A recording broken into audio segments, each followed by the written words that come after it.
Hello guys, bale good evening guys. Magluluto tayo ng ating, subukan lang natin guys itong bok choy. Bok choy bang tawag ito? Bok choy. Laluan natin ng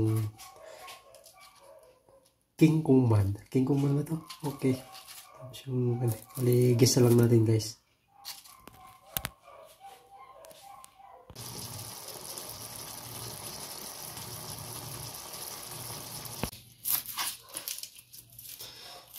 Ito sibuyas guys.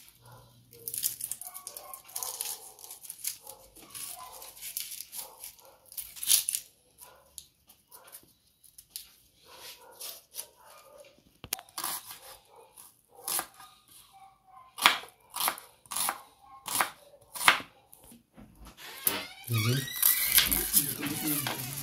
Ito natin yung bok choy guys.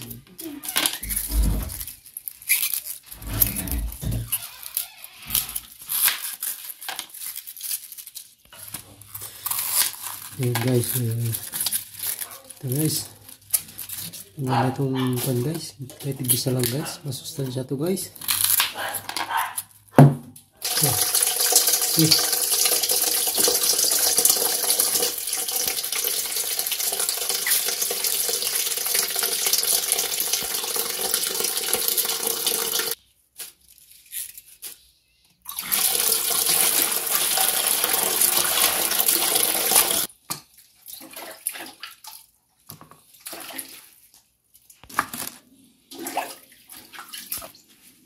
Ayan guys, natin ang ilaw ng tahanan.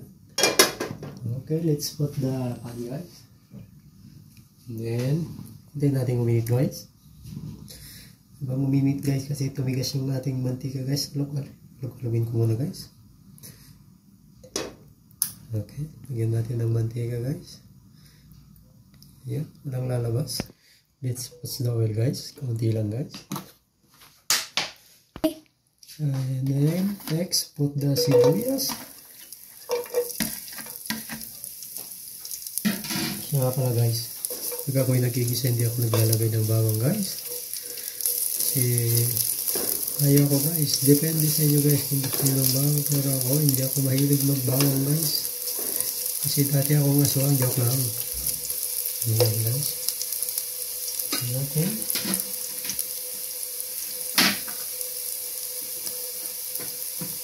Halo-haloin. Then, lagay natin yung bok choy guys. Wala, lagay natin yung bok choy guys.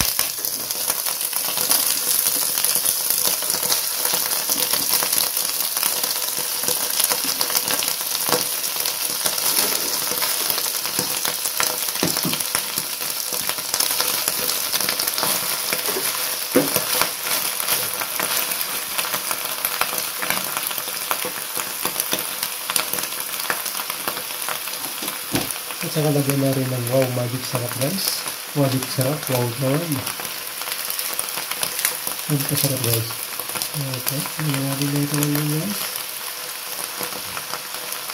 Okay, halayin natin. Saka pala sa paggisa guys, diskarte lang yan. Kung gusto nyo fresh yung gulay guys, huwag yung tatakpan guys. Tapos siguraduhin nyo yung apoy niya katamtaman lang.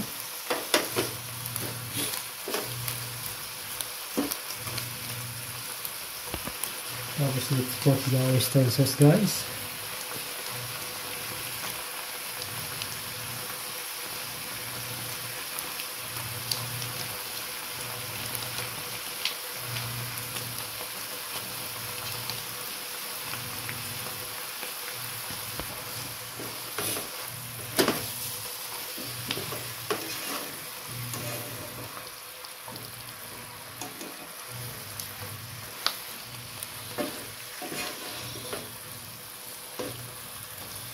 Okay.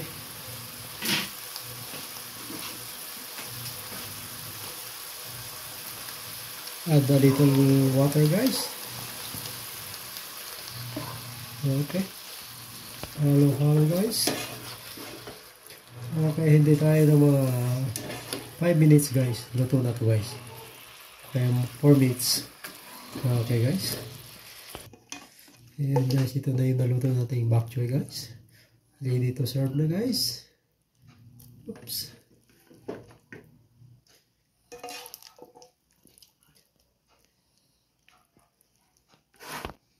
Ito na yung ating nalutong bok choy guys. Ready to serve na guys. Sa mga subscriber natin dyan maraming salamat sa walang sawang panonood at pagtangkilik sa ating munting video guys.